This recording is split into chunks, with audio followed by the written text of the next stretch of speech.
આ અમારી જીવનસાથીની YouTube channel છે અને યુટ્યુબમાં જોતા હો તો સબસ્ક્રાઇબ કરો, ફેસબુક અને ઇન્સ્ટાગ્રામમાં જોતા હો તો ફોલો કરો અને પૂરો વિડીયો જુઓ. આ વિડીયો ગુંદાળા એટલે કે ગઢડા તાલુકાનું ગુંદાળા ગામના વિશાલભાઈ ગબાણીનો છે.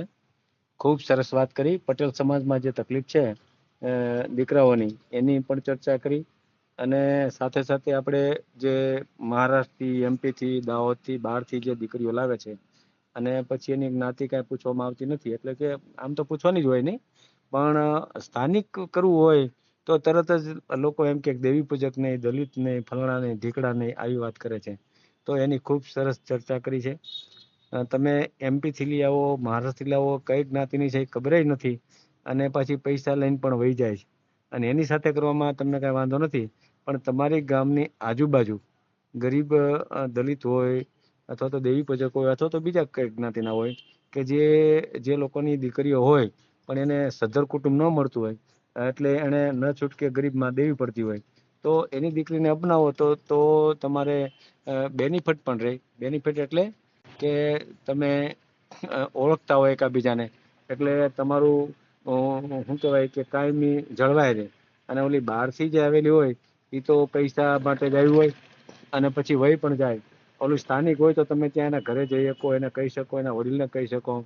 તો આ જ્ઞાતિવાદ કાઢી અને જો આવું થવા મળશે તો ગરીબ માણસોની દીકરીઓનું કલ્યાણ પણ થશે અને અમીરના જે વાંઢાઓ એનું પણ એને જીવનસાથી પણ મળી જશે. તો સમાજની રમત રમવાનું બંધ કરી અને આ ખાસ કરવાની જરૂર છે. તો એ ચર્ચા પણ ખૂબ કરી છે અને ખાસ કે આ શનિવારે આપણે જુનાગઢના ડૉક્ટર જીતેન્દ્ર પ્રિયદર્શી એ આપણી સાથે લાઈવમાં જોડાવાના છે.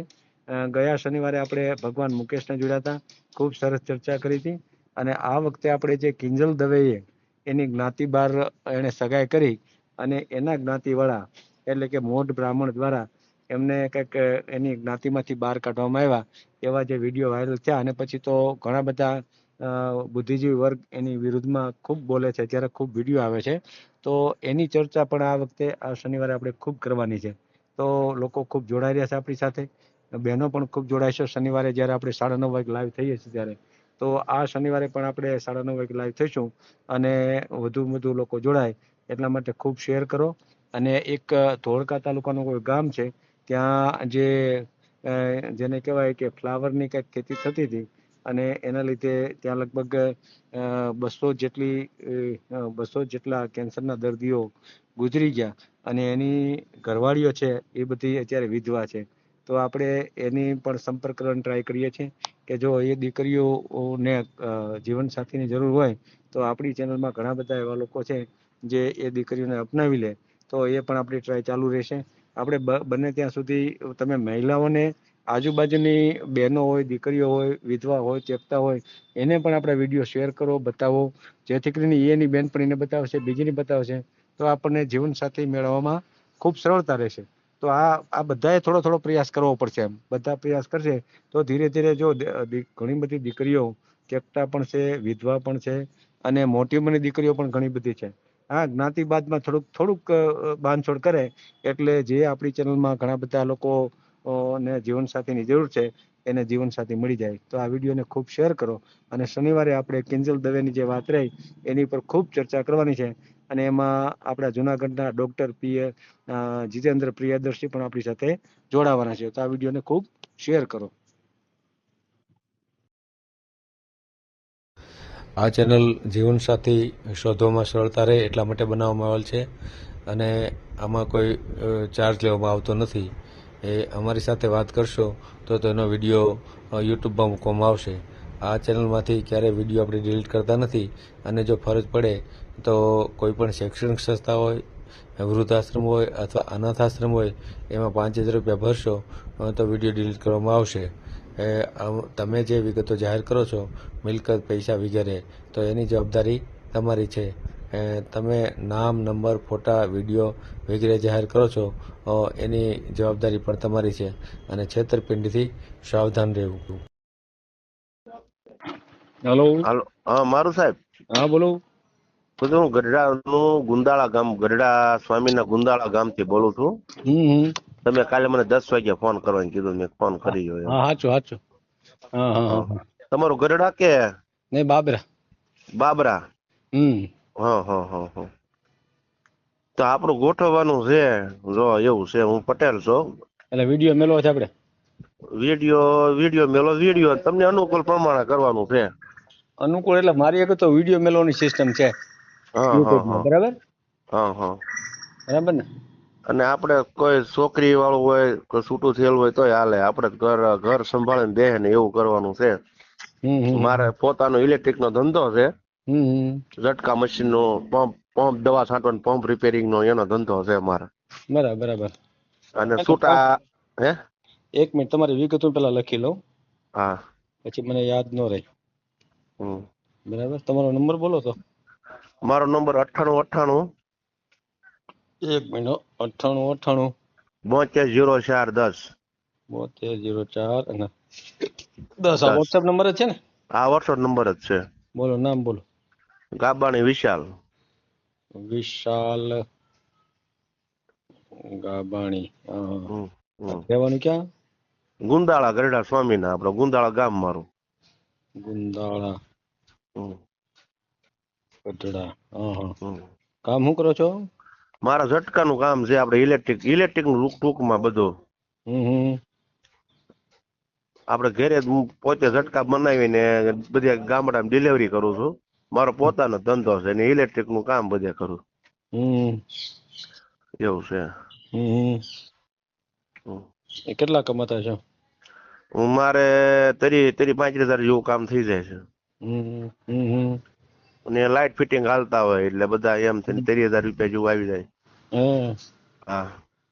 હમ. કોણ કોણ ઘરમાં, કોણ કોણ? મારા મમ્મી પપ્પા ને મારા ભાઈ છોકરો અહીંયા રહે. મારા ભાઈ રહે સુરત. હમ.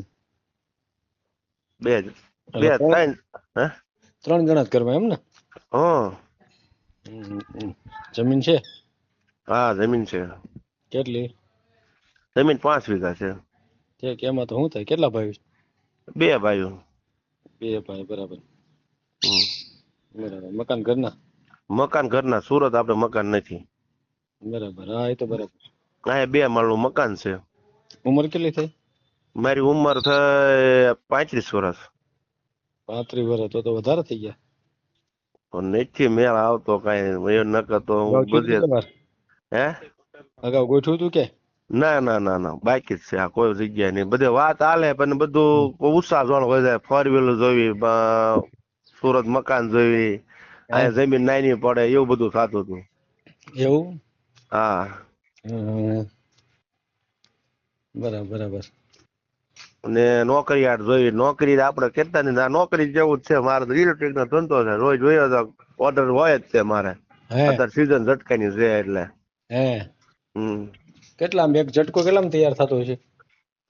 એક ઝટકો થાય 3500 રૂપિયાનો થાય. એટલે એ બધું અને બધું મટીરિયલ બટીરિયલ નાખો એટલે 5,000 નો થાય ને એમ દેવી. 6,000 7,000 8,000 માં એમ દેવી. એમ છે. હમ. એક ઝટકે 2-3 હજાર મળી જાય, એમ ને? હમ. હા હા હા, બરાબર. હમ. પણ માની લો કે અત્યારે સીઝન છે તો વેચાતા હોય, પછી હા. ઓફ સીઝન હોય ત્યારે? ઓફ સીઝન એટલે આપણે ઇલેક્ટ્રિક માં હોય જાય. અમારા ગામની મિલ છે મારી, ન્યાય હાલે કામ. ઇલેક્ટ્રિક નું ટોટલ કામ હું કરું છું. હે. હમ. હમ. લાઈટ ફિટિંગ ટોટલ કરી છે. હમ. હમ. એમને અગાઉ કાંઈ આમ ટ્રાય કરી હતી ક્યાંય કોકની હારે લગ્ન કરવાની કે કાંઈ કર્યું જ નથી 35 વર્ષ સુધી? પણ મેળા તો મારું સાહેબ નથી આવતો, શું કરવાનું? બધા વાત હાલે તો ઉભું રહી જાય. બધે એવું થાય છે, કઈક ને કઈક ફોલ્ટ. હે. હમ. વાત કરે બધા પણ આગળ હાલે નહીં એમ. હમ. એમને પટેલ સમાજમાં એટલી બધી તકલીફ છે? એટલી ફૂલ તકલીફ છે. હવે સુરત મકાન જોઈ, અહીંયા ગામડે જમીન જોઈ, અહીંયા મકાન જોઈ, કામ કરવું નથી કોઈને. એટલે હે ફેસિલિટી માગે. બાયુને કાંઈ કામ જ નથી કર્યું એમ ને? અહીંયા ઘરનું અહીંયા કાંઈ એમ કે વાડીએ તો કે વાડીએ હું નહીં જાઉં છે. હા તો હા જમીન હુલ્યા માંગતા હશે, એવું થાય ને એમ. હા હા હા. એવું છે. હમ. હમ. તો થોડી તકલીફ એમ. હમ. હમ. કાંઈ વાંધો નહીં, હાલો ને આપણે વિડીયો મેલ દે. હે. બરાબર ને? આપણે કયા સમાજમાં કરવી? ગમે ઈ સમાજ વ્યવસ્થિત હોય તો હાલે આપણે. ગમે તે હાલે ને? હમ. એટલે દલિત હોય, દેવી પૂજક હોય તો હાલે? ના એ નો હાલે. એટલે દેવી પૂજક નો હાલે ને? ના ના, દલિત નો હાલે, દેવી પૂજક નો હાલે. બીજા કોણ કોણ નો હાલે? બે વસ્તુ નો હાલે. બે વસ્તુ નો હાલે એમ ને? હમ હમ. હમ. આમ નહીં હાલવાનું કારણ શું? આમ તમારી ઉંમર તો વહી ગઈ છે હવે, તો હજી નો હાલે? એમ નો અહીંયા બધા સમાજ ને લેવલે આપણે નો, પછી સમાજ બહાર કાઢે બધા પાસે. હે અત્યારે આમ સમાજની કેવી મદદ મળી રહે તમને? આમ હે તમને આમ કઈ ટાઈપની મદદ મળી રહી અત્યારે સમાજની? સમાજ ની કાંઈ શું મળે એવું મદદ નું શું મળે? નથી કઈ મળતી? હમ. મળે છે કે નથી મળતી? ના ના. તો હવે સમાજ કરીને કેટલાક દિવસ વાંઢા રહ્યો? હે સમજાય? મારી ભાષા સમજાણી કે ન સમજાણી? હા. તમે સમાજ કરી રાખો, સમાજ તમારો ભાવ પૂછતું નથી. જો સમાજ ને પડી હોય તો તમારા માટે ગોતવા ન મળે? હે હાલો, કેટલા તમારા સમાજમાં કેટલા જણા આગળ આવ્યા તમારું ગોતવા માટે? એ વાત થાય છે. ને આમ કોક આવ્યું તો હશે ને, કે કોઈ નથી આવતું? આવ્યો એ 2-3 જણા વાત આખી, પણ નો બે ઉભો ત્રણ રહી જણા. જાય. સમાજ તો ઘણો મોટો છે. હવે તમે માની લો કે દલિત હારે કરો અથવા તો દેવી પૂજક હારે કરો, હાલો બરાબર, એ હિન્દુ જ છે બરાબર. હવે એની હારે તમે કરો તો સમાજના ટીકા કરવા વાળા કેટલા લોકો હશે? ઘણા. બધાય બરાબર ને? સમાજના બધા લોકો ટીકા કરશે કે તે આ ક્યાં કર્યું, દેવી પૂજક ને તું લઈ આવ્યો ભલામણા. પણ અત્યારે તમે બધાને કહો છો તો બધા શું કહે છે? ના પડે ને. અત્યારે તમે એમ કહો કે મારા ભાઈ લગ્ન કરવા છે, તો એવડે શું કહે? નથી, ક્યાંય તમારા લાયક નથી, ગાડીઓ જોઈ, બંગલા જોઈ તો તમારે ત્યાં લગ્ન થાય, બરાબર? સમાજ એમ જ કહે છે ને? હે તો હવે તમારી આગળ નથી સગવડ તો તમે ગમે ત્યાંથી હાલો, તમે કોઈ પણ વસ્તુ લેવા જાઓ બરાબર, કોઈ દુકાને, અને એ દુકાને વસ્તુ મોંઘી મળે કે ભાઈ આ તમારી કેપેસિટી બારી વસ્તુ છે, અને બીજી બાજુની દુકાન હોય ને એની વસ્તુ તમને સસ્તી મળતી હોય, તમે લ્યો કે ન લ્યો? એ વાત થાય છે. હા, તો હવે તો પછી સમાજ એમ કે નહીં, ત્યાંથી તું શું કામ લઈ આવ્યો? તું વાંઢો મેળ તો સારું, તારે નીલ ભણાવવા પડે ને તો અમને કઈ વાંધો નથી, પણ તારા અમુક સમાજમાં તો નહીં જ જવાનું એમ. તો આ સમાજના બંધનો રહ્યા ને, એ અત્યારે બધાને વાંઢા કરી દીધા છે. અને એક ગામમાં 30, 40 વાંઢા. તમારા ગામમાં કેટલા છે? એટલા નીકળે 30, 40. કેમ પણ મારી વાત સાચી છે ને? તમારી વાત થાય છે. હે એટલે આ સમાજ કરીને છે ને હાણી નાખી જ બધાની. અને એમાં તમારા જેવા યુવાનોનું બહુ તકલીફ છે. ત્યારે ગઢીને કાંઈ પડી નથી, જો એ તો જલસા કરીને વી ગયા, અને અમુક જલસા કરે, બાયડું રાખે બે તો એને વાંધો નથી. પણ તમારા જેવા યુવાનોને એક બાય મળતી નથી.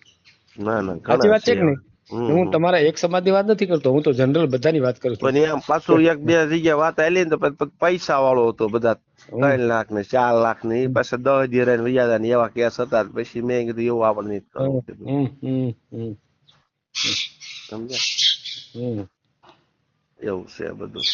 વાત સાચી છે. હું જે વાત કરું છું ને એ આખી જુદી વાત કરું છું. બરાબર ને? હાલો, પૈસા વાળું તો એ લઈ આવે છે ઘણા. લાવે છે કે નથી લાવતા? લાવતા ઘણા લાવે છે. હા, 10 દી 15 દી મહિનો પછી ફૂર થઈ જાય તરત લઈને. હે ઘણા અમારા ગામમાં 2-3 દાખલા એવા છે. એ ક્યાંથી લઈ આવ્યા હતા? એ આ વડસાલ બાજુ, સુરત બાજુ દાદા લાવે. કેટલા પૈસા લઈ આવ્યા હતા? એક 2.5 લાખમાં લાવ્યા હતા, 1 લાખમાં લાવ્યા હતા, એ બધા ગયા. 1.25 લાવ્યા હતા, એ ગયું. હે હવે જો કેટલા 2.5 લાખમાં એ વહી ગયું. એ વહી ગયું. એ ક્યાં સમાજ નું હતું? ઈ આમ ઈ સમાજ ને બહુ ખબર નહીં, પણ આમ સુરત નું બાજુ નતો, વાયપી વડસાલ બાજુ નું. બરાબર. એટલા માટે જ હું તમને કહું છું કે તમે વાપી વલસાડ બાજુ જાઓ, તમે ગોધરા બાજુ જાઓ, દાહોદ બાજુ જાઓ, અથવા એમપીમાં જાઓ, અથવા મહારાષ્ટ્રમાં જાઓ, અથવા નાગપુરમાં જાઓ, ત્યાંથી તમે લઈ આવો. એ કયા સમાજનું છે તમને ખબર જ નથી એમ. એ નથી ખબર. એ વાત થાય છે તમારી. અને તમે લઈ આવો છો, અને પાછું જોખમ કેવું રહે કે તમારા પૈસા દાવાનું જોખમ રહે. બરાબર ને? તો એના કરતા તમારા નજીકના ગામના કોઈ હોય, અને માની લો કે દલિત દેવી પૂજક ના હોય, અને સીધી વ્યવસ્થિત વાત કરી અને એની હારે ગોઠવો તો કોઈ વાંધો. આ કરવાની જરૂર છે. હું શું કઉ છું, આ તમે તો નહીં કરી શકો, પણ ખરેખર જરૂરી છે. તમારું જાણીતું ખરું, અને કાંઈ પ્રોબ્લેમ નહીં, એવું થાય ને? બરાબર ને? કે સામે જાણીતા હોય, સામે માણસો હોય, એના સમાજના માણસો હોય, તમારા સમાજના માણસો હોય, બધાની વચ્ચે એકલા સાહેબ કાંઈ વાંધો. ઓલું તો પરબારું લઈ આવો છો ને, પરબારા પછી ઉયું જાય પૈસા લઈને. બરાબર? તો ખરેખર આ કરવાની જરૂર છે. કાંઈ વાંધો નહીં. તમારો ફોટો મોકલો, બીજું હું લાંબી વાત તમારી હારે શું કરી, બરાબર ને? ઓલો ચંદ્રિકા નો કાલ વિડીયો મેં જોયો તો અહીં તો. એ દલિત છે. એવું છે. તમે હમણાં કહો કે ના એમાં નહીં હો, બરાબર ને? હમ. ભલા કાંઈ વાંધો નહીં, ફોટો મોકલો. હા મોકલો. હા હા. આ જીવનસાથીની યુટ્યુબ ચેનલ છે, એને સબસ્ક્રાઇબ ન કરી તો સબસ્ક્રાઇબ કરો. ફેસબુકમાં જોતા હો અને ઇન્સ્ટામાં જોતા હો તો ફોલો કરો, અને વિડીયો ગમ્યો હોય તો